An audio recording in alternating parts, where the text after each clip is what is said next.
Eu vi um post que me inspirou muito no Facebook essa semana. Um dos nossos irmãos lá dos Estados Unidos, ele escreveu assim no Facebook: orei para que a guerra parasse hoje. E me inspirou.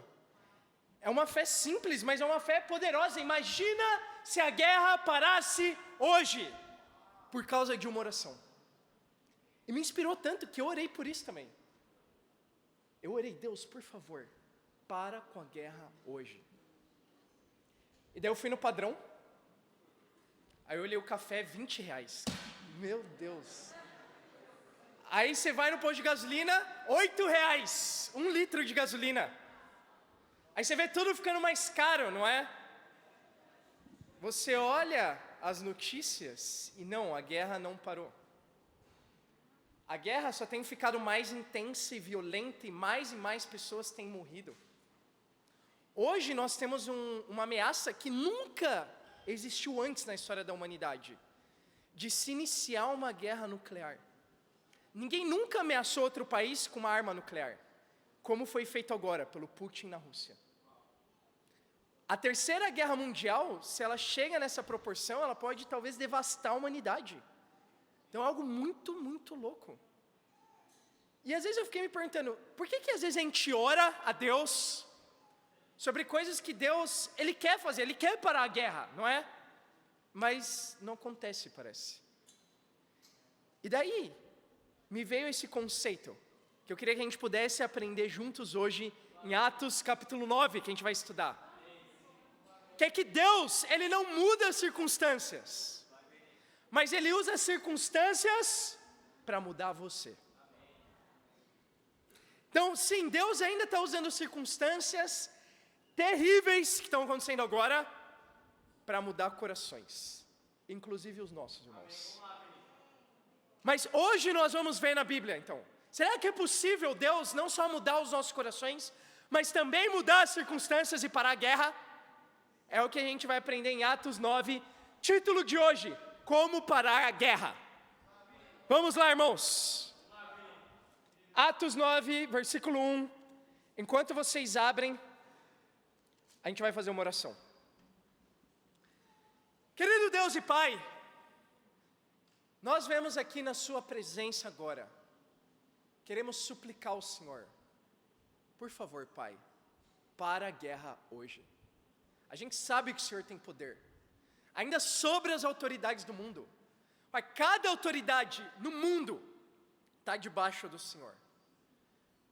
Pai, por favor, a gente te ora pelos refugiados, pelos discípulos, pelas crianças e as mulheres que estão nessas condições agora terríveis, que a gente nem consegue imaginar.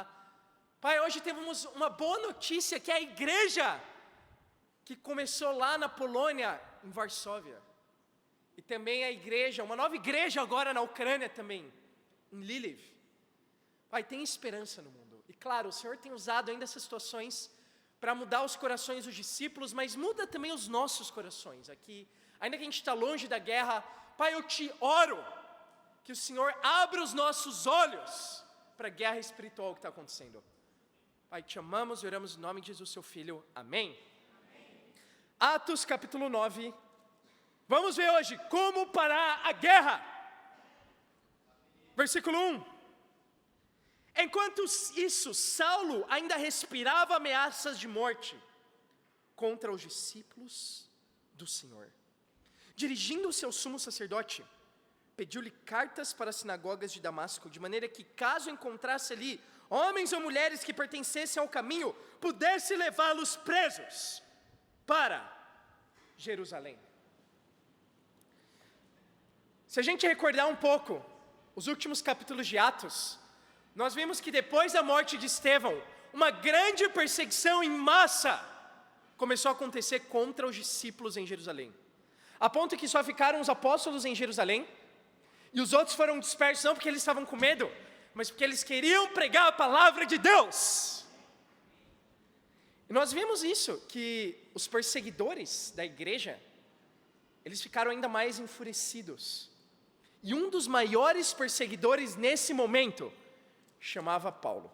Sim, Saulo, ou Paulo, é a mesma pessoa, o homem que escreveu 2/3 do Novo Testamento, que a gente está lendo.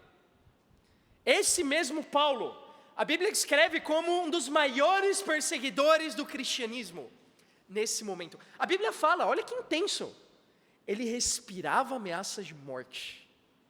Muito intenso, não é? Essa expressão. Alguém respirando, querer matar cristãos. Então talvez a cada segundo que Paulo respirava, era isso que ele pensava. Era isso que movia ele. Ele saiu de Jerusalém, onde Estevão foi apedrejado, e foi até Damasco. São 210 quilômetros. 6 dias de viagem. Tão determinado ele estava de matar cristãos. Quando a Bíblia fala aqui que ele queria pôr homens e mulheres na prisão, era para matar. E não é novidade, porque, não precisa ir lá, já em João, capítulo 16, versículo 2, Jesus fala isso. Virá o tempo, quando quem os matar, pensará que está prestando culto a Deus. Esse era Paulo. Ele imaginava que o que ele fazia era para Deus, matando cristãos. Olha isso, intenso. Vamos continuar lendo, versículo 3, a Bíblia fala: em sua viagem, quando se aproximava de Damasco, de repente, brilhou ao seu redor uma luz vinda do céu. Ele caiu por terra e ouviu uma voz que lhe dizia: Saulo, Saulo, por que você me persegue? Saulo perguntou: quem és tu, Senhor? Ele respondeu: eu sou Jesus, a quem você persegue. Uau! Enquanto Paulo ia até Damasco, determinado a matar cristãos, a perseguir Jesus, Jesus estava determinado a converter Paulo. Tanto é que no meio do caminho aqui, uma luz brilha. E é muito interessante porque no outro relato da conversão de Paulo, ainda no livro de Atos, a Bíblia diz que era meio-dia. Era um horário que o sol estava pino. E aqui fala que brilhou uma luz ainda mais forte que o sol, que cegou Paulo. Então olha isso, Jesus é essa luz, ainda mais forte que o sol. E Paulo perguntou: quem és tu? E ele só falou: Jesus. Jesus era um nome comum na época. Muitas pessoas chamavam Jesus. Como João, como da Silva. Imagina, ele não precisou falar quem era esse Jesus. Ele só falou: eu sou Jesus. E Paulo sabia quem era. Porque era o Jesus a quem Paulo perseguia. Paulo estava perseguindo cristãos, não Jesus literalmente. Mas quando alguém persegue um discípulo de Jesus, inclusive você e eu, essa pessoa está perseguindo o próprio Jesus. É assim talvez quando você sofre perseguição na sua casa. Quando seus pais não querem te deixar sair de casa. Ou no trabalho, quando alguém te ridiculariza por você ser discípulo. Por você ter compromisso com a igreja, compromisso com a pureza, compromisso com a Bíblia. Ou na sua sala de aula, entenda isso. Isso é encorajador, irmãos. Quando alguém persegue você, essa pessoa persegue Jesus Cristo. Era isso que acontecia aqui com Paulo. E é interessante porque, nesse momento, Paulo, o grande opositor do cristianismo, o homem mais sedento por sangue, relatado em toda a Bíblia, ele foi mudado. Porque a gente sabe, Atos 9 relata a conversão de Paulo. Ele foi mudado com um encontro com Jesus. Um tempo com Jesus mudou a visão inteira de Paulo, a ponto dele ir na direção oposta agora. A gente sabe que Paulo, ele vai terminar sendo um proclamador, de perseguidor a proclamador do cristianismo. E o que mudou Paulo? Um tempo com Deus. Às vezes a gente subestima, não é um tempo com Deus. É mais um tempo com Deus. Talvez a gente pensou isso hoje de manhã. Talvez eu vou acordar mais tarde, hoje é domingo. Talvez eu vou descansar mais, orar um pouquinho menos. Vou orar indo para o metrô. Talvez vou orar à noite. Porque nós, muitas vezes, desperdiçamos nosso tempo com Deus. E não tornamos um tempo ainda mais excelente, incrível. Porque talvez a gente não entenda, irmãos, o poder que tem um tempo com Deus. Um tempo com Deus. Mudou Paulo. Mudou totalmente o coração dele. Um tempo com Deus pode mudar totalmente o seu coração hoje. Olha o poder que um tempo com Deus tem. No versículo 7, a Bíblia fala: os homens que viajavam com Saulo pararam emudecidos, ouviram a voz, mas não viam ninguém. Saulo levantou-se do chão e, abrindo os olhos, não conseguia ver nada. E os homens o levaram pela mão até Damasco. Por 3 dias ele esteve cego, não comeu, nem bebeu. Interessante. Imagina isso. Você do nada tem seu tempo com Deus. E qual que é a expectativa que a gente tem depois que a gente ora a Deus? Que as coisas vão melhorar, não é? É assim que a gente pensa: eu orei a Deus, eu orei para a guerra parar, então a guerra vai parar. Eu orei a Deus, então vai melhorar as minhas lutas. Mas é curioso, quando às vezes você ora e parece que o oposto acontece. Você ora para as coisas ficarem mais fáceis, e aí as coisas ficam mais difíceis. Já aconteceu com você, né? Aconteceu com Paulo. Ele encontrou Jesus, e ele entendeu que esse Jesus era real, era o Filho de Deus. Mas depois disso, de ter um tempo com o próprio Jesus, ele ficou cego. Imagina você ficar cego 3 dias e 3 noites. Desesperador, né? Então, Deus, muitas vezes quando a gente ora, Ele não muda as circunstâncias na hora. Por quê? Porque é mais importante para Deus mudar o seu coração. Primeiro ponto de hoje: Deus não muda as circunstâncias, Deus muda você. E por que Deus muitas vezes Ele fala não para as nossas orações? Ele falou não para Jesus ainda no Getsemane. Porque Deus quer mudar algo no seu coração e no meu coração primeiro. E é por isso que Deus permite as circunstâncias, para que os nossos corações fiquem ainda mais à mostra, e a gente possa lidar com o nosso pecado, com a nossa falta de fé, com a nossa impureza, com a nossa amargura, para aí Deus lidar com as circunstâncias. Então Deus, Ele não muda as circunstâncias, Deus muda você. E é nessa hora que muitas vezes, se a gente não tem uma visão espiritual das coisas, não entende a soberania de Deus, que Deus é bom, e Ele ainda permite coisas ruins para o nosso bem, nós começamos a nos questionar. Por exemplo, quando as coisas ficam mais difíceis, muitas vezes a gente se questiona: mas será que eu estou fazendo a coisa certa mesmo? Porque eu estou tentando ser justo, eu estou tentando obedecer a Bíblia, eu estou orando a Deus, e agora que eu comecei a orar e me arrepender, as coisas ficaram mais difíceis. É exatamente isso. E não é que você está fazendo algo muito errado, necessariamente. Isso pode ser um sinal que você está fazendo algo muito certo. E claro, Satanás sabe disso, e ele vai se opor a você. Deus sabe disso, e Ele vai provar você, para você ver as suas motivações. Então, eu não estou falando só de orar, eu estou falando de arrependimento. Muitas vezes a gente se arrepende, e as coisas ficam mais difíceis. Você se arrepende e perde o emprego. Você se arrepende do seu coração, e surge um conflito na sua família. Você está dando todo o coração e um familiar seu adoece. Infelizmente, às vezes morre. Às vezes surgem problemas financeiros, ou com os filhos. Mas isso acontece exatamente quando você faz a coisa certa. Porque Deus está mudando o seu coração. Eu penso agora na igreja. Nós estamos vivendo tempos loucos, não é? Não só com tudo que está acontecendo no mundo, mas ainda na igreja. A gente vê muitas vezes pessoas estudando a Bíblia, e quando essas pessoas começam a tomar decisões para ser discípulas, parece que coisas na vida delas surgem para elas pararem.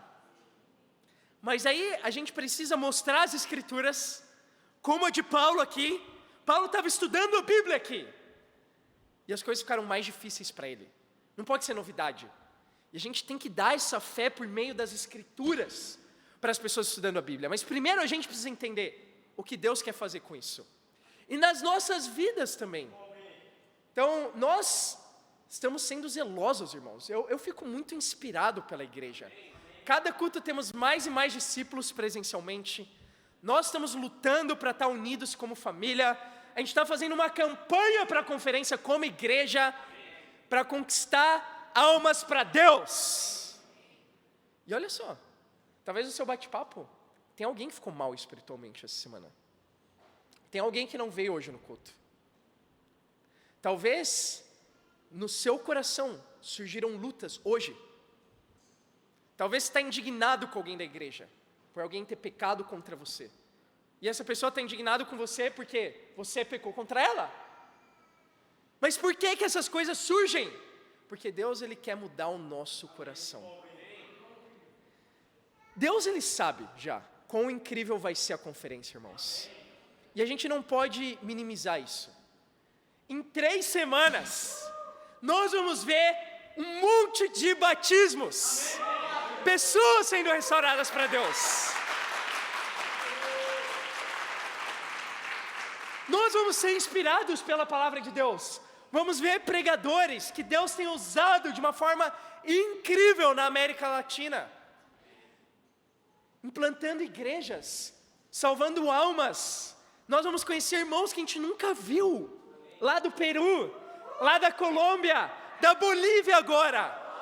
Nós vamos conhecer discípulos e discípulas de Campinas, que nunca vieram aqui em São Paulo, do Rio de Janeiro.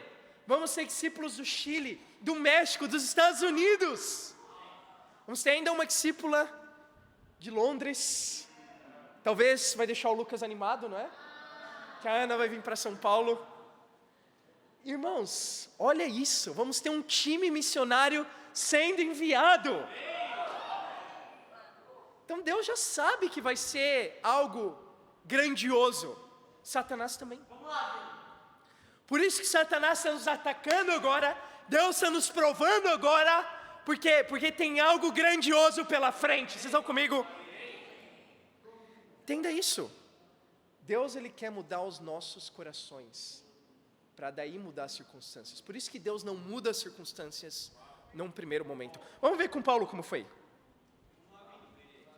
Vamos continuar, versículo 10. A Bíblia fala: tendo fome, queria comer. Versículo 10. Não, Paulo queria fazer jejum, amém? Em Damasco havia um discípulo chamado Ananias. O Senhor chamou numa visão: Ananias! Eis-me aqui, Senhor, respondeu ele. O Senhor lhe disse: vá à casa de Judas, na rua chamada direita, e pergunte por um homem de Tarso chamado Saulo. Ele está orando. Numa visão, viu um homem chamado Ananias chegar e impor-lhe as mãos, para que voltasse a ver. Respondeu Ananias: Senhor, tenho ouvido muita coisa a respeito desse homem e de todo o mal que ele tem feito aos seus santos em Jerusalém. Ele chegou aqui com a autorização dos chefes dos sacerdotes, para prender todos os que invocam teu nome.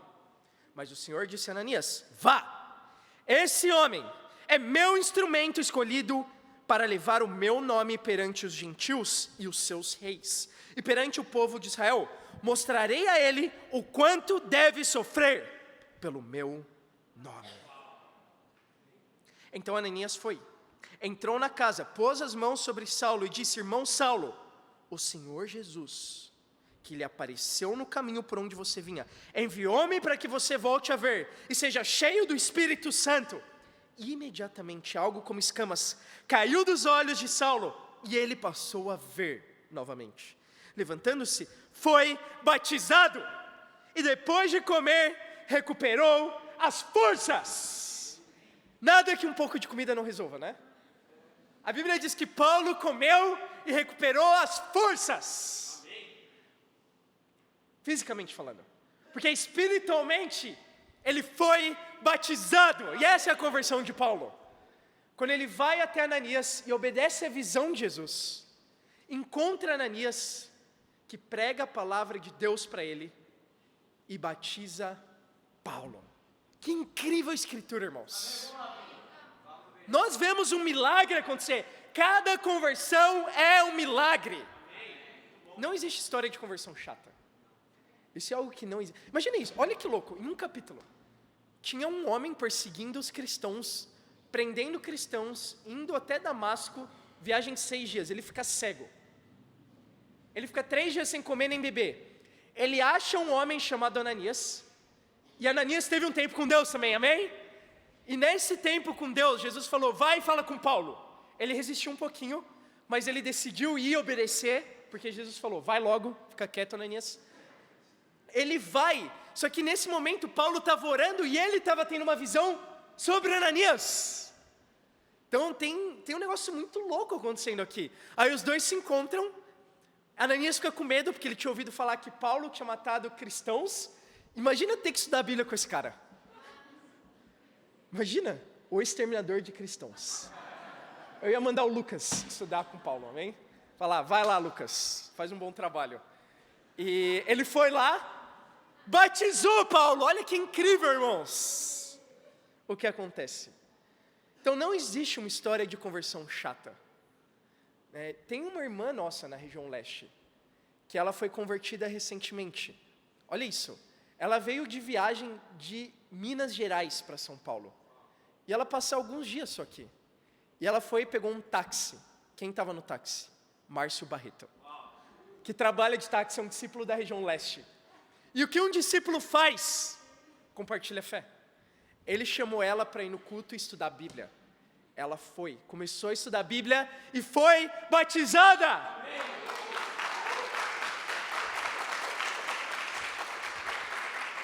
E não para aí. Ela voltou para Minas, porque ela morava lá. E olha isso, pela convicção dela de buscar o reino de Deus em primeiro lugar, ela se mudou para São Paulo recentemente. E agora ela mora aqui. Então, uma viagem para São Paulo mudou totalmente a vida dela. Então, olha isso. Que história incrível de conversão, assim como a de Paulo e assim como a de cada um de nós. Quando a gente estiver passando tempos com os nossos irmãos de outros países, pergunta a história de conversão deles. Porque ouvir a história de conversão de uma pessoa te inspira a acreditar que qualquer um pode mudar com Deus, amém? E é muito louco, essa é a história de conversão de Paulo. Algo que me inspira muito nessa passagem, versículo 15 que a gente leu. Olha o que Jesus fala para Ananias, vá, esse homem é meu instrumento, escolhido para levar o meu nome perante os gentios. Que incrível. Deus tinha um plano para Paulo, que Paulo não mais fosse um instrumento de Satanás, mas fosse um instrumento de Deus, agora. A minha pergunta para nós aqui hoje é, você hoje está sendo um instrumento de Deus, ou um instrumento de Satanás? Eu estou perguntando isso, não só para quem está visitando a gente hoje, mas para nós discípulos. Porque Satanás, ele é muito esperto, a gente precisa entender isso. Ele é muito sábio, não mais que Deus, mas a gente precisa entender bem quem é nosso inimigo. E ao longo dos anos, ele criou uma estratégia muito mais eficaz do que matar cristãos, para tentar acabar com o cristianismo. Porque ele viu que não deu certo. Ele viu que no primeiro século, quanto mais cristãos morriam, mais cristãos surgiam. Porque esses cristãos morriam por aquilo que eles acreditavam, por defender a palavra de Deus. E o que ele fez ao longo do tempo? Ele fez cristãos ficarem mornos, frios, dentro das igrejas. Por que não é essa igreja ainda? Tem uma maneira muito mais eficaz de acabar com o cristianismo hoje em dia. Você simplesmente cala um cristão e faz ele não abrir a boca dele mais. Porque quando o cristianismo se cala, quando o cristão se cala, aí o cristianismo morre. Porque essa é a essência do cristianismo. É ser um pescador de homens, é fazer discípulos, é pregar a palavra de Deus. Esse é o sonho de Deus, irmãos. Que o mundo seja evangelizado. E se esse sonho morrer dentro de nós, aí acabou o cristianismo. Aí Deus, ele vai trazer novos cristãos. Ele vai achar alguém que não vai se calar. A gente precisa entender isso e levar isso muito a sério. Porque se nós nos calamos, estamos sendo instrumentos de Satanás. Essa é a verdade. Nós temos a mensagem mais poderosa e mais grandiosa do mundo. E a gente está contribuindo para o plano de Satanás. É exatamente esse. É deixar o mundo como ele está hoje, na religiosidade, com as pessoas não tendo tempo para Deus, com as pessoas indo para o trabalho, na rotina delas, escravizadas, sem priorizar a Deus, sem mudar o coração delas. Esse é o plano de Satanás. É deixar os divórcios no mundo, é deixar o mundo sendo imoral, como é hoje, é ter adultério no mundo, é ter todo esse tipo de coisa que a gente tem visto hoje em dia. Qual o problema? Você não vai compartilhar a sua fé, se você não tem fé. Não tem como compartilhar uma fé que você não tem.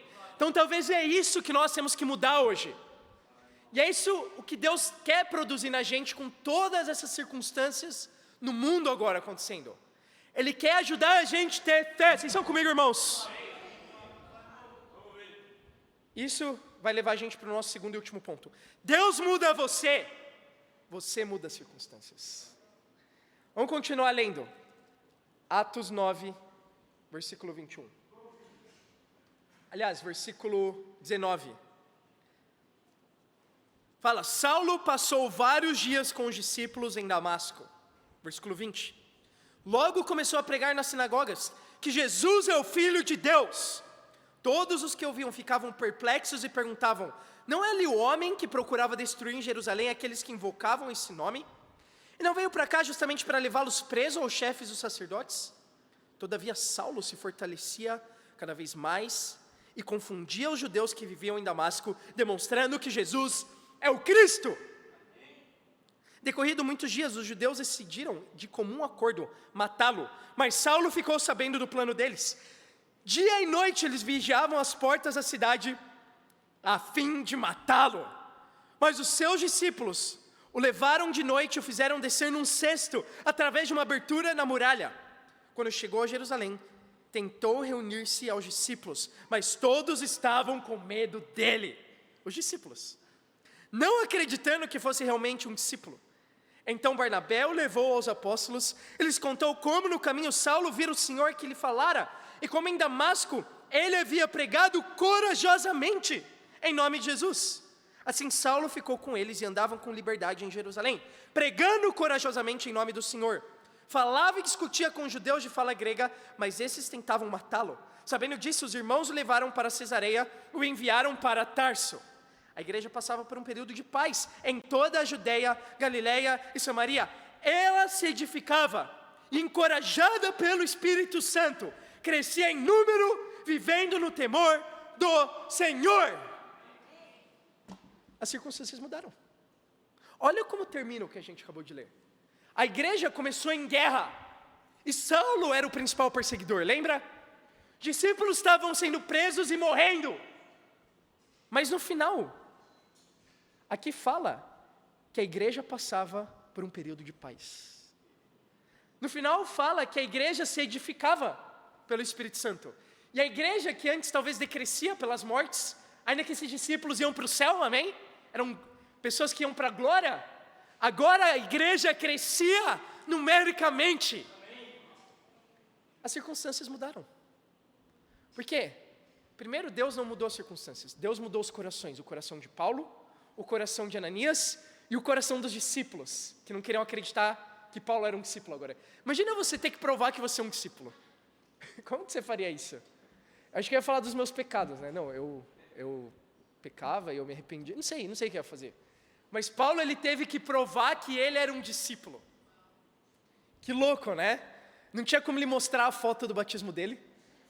O vídeo dele sendo batizado. Olha aqui, eu sou discípulo, pelo amor de Deus, acredita em mim. Aí veio o Barnabé e falou, não, ele está comigo. Sabe, quando você vai a um lugar, não querem deixar você entrar.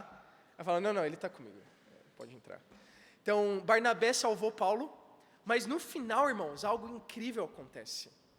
Nosso segundo ponto, Deus muda você e você muda as circunstâncias. Quem mudou as circunstâncias foi o próprio Paulo. Primeiro mudou o coração dele. E logo depois do batismo, ele começou a pregar. Ele queria ser um instrumento de Deus. Você quer ser um instrumento de Deus também? Começa a pregar. Paulo era jovem discípulo. Talvez ele não sabia liderar bem os estudos ainda. Paulo era jovem discípulo. Talvez ele não sabia as canções da igreja ainda, de cor.